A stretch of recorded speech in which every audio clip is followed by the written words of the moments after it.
Tyler Perry didn't just drop a bomb at the BET Awards, he issued a warning. It wasn't loud, it wasn't obvious, but for those listening carefully, the message was clear. Even the most powerful people have limits. And Meghan Markle? She crossed his. The audience that night applauded politely, not realizing they just witnessed the beginning of a Hollywood shift. Perry's calm voice, his carefully chosen words, carried the weight of years of quiet frustration. Not just with Meghan, but with the entire culture of performative loyalty and transactional friendships. Before we go deeper, take a second and subscribe to this channel, because you won't hear this version of the story on the news. Now, let's break it down. When Harry and Meghan left the monarchy, Perry opened his doors, literally.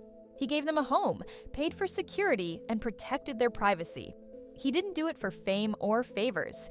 He did it because, as he once said, he understood what it meant to feel unsafe.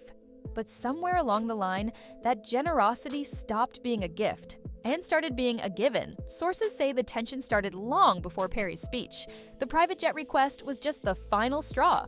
What really broke him was the realization that his silence was being weaponized, that Meghan was using his name to gain leverage behind closed doors, implying his support in meetings without asking. That's not a misunderstanding. That's reputation theft. Meghan's team immediately jumped into crisis mode. Press outlets received rapid-fire emails offering exclusives. Reporters were promised the real story. Podcast interviews were floated. A few offers even included behind-the-scenes footage showing Perry and Meghan laughing together. And Andy attempt to repaint the timeline, but it was too late. Perry hadn't thrown a punch. He'd lit a signal flare, and people were paying attention, not to the spectacle, but to the silence that followed. No one stood up to defend Meghan, not Netflix, not Oprah, not the usual lineup of A-listers who once rushed to amplify her voice. It wasn't rejection, it was withdrawal. Quiet, deliberate distance. The kind of distance that means, I'm not getting involved in this mess. One producer close to Perry said it plainly. He wasn't calling her out. He was calling all of us out about how we ignore red flags when the brand looks good.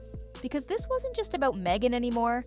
It was about a culture that rewards polished pain and punishes uncomfortable truth. And suddenly, Tyler Perry's quiet statement felt less like gossip and more like a moral verdict. Behind the scenes, executives were reassessing Meghan and Harry's production partnerships, under review, streaming deals slowing down, advisors becoming unavailable. Even industry foundations that had once used Meghan's name for visibility started scrubbing her from upcoming campaigns. At Archewell, the shift was immediate and chilling. Projects that had been in development for months were suddenly paused. Hiring froze. Internal review meetings became more frequent. Team members were told to stand by for direction, but none ever came. Behind closed doors, the once vibrant foundation was now running on fumes, and still, Meghan tried to push forward. Insiders say she became obsessed with reclaiming the narrative. Her team reached out to podcasts, influencers, even PR strategists she had previously dismissed. The message? Set the record straight. But it wasn't working, because Perry didn't go on a press tour. He didn't post cryptic tweets. He said one thing, quietly, and let the weight of it do the talking.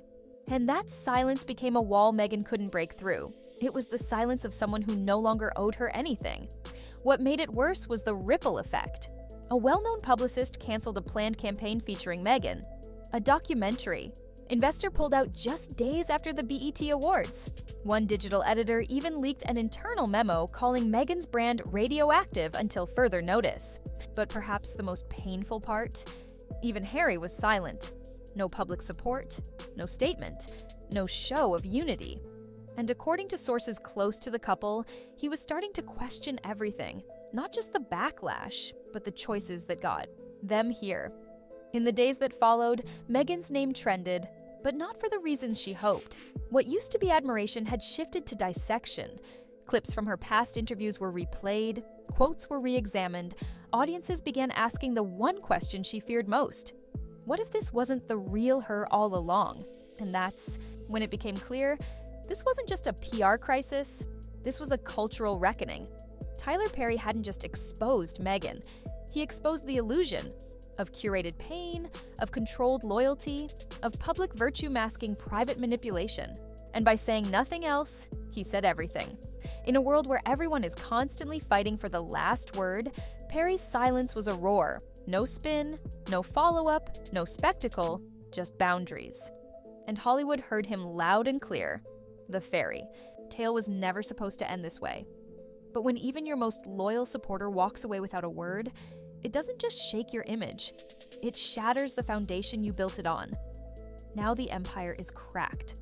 The circle is closing, and the world is watching. If you're tired of scripted apologies, staged interviews, and one-sided stories, you're in the right place. Subscribe now, because here, we don't just follow drama, we unpack the truth. New drops every week. Drop a comment. Did Tyler Perry just say what everyone else was afraid to?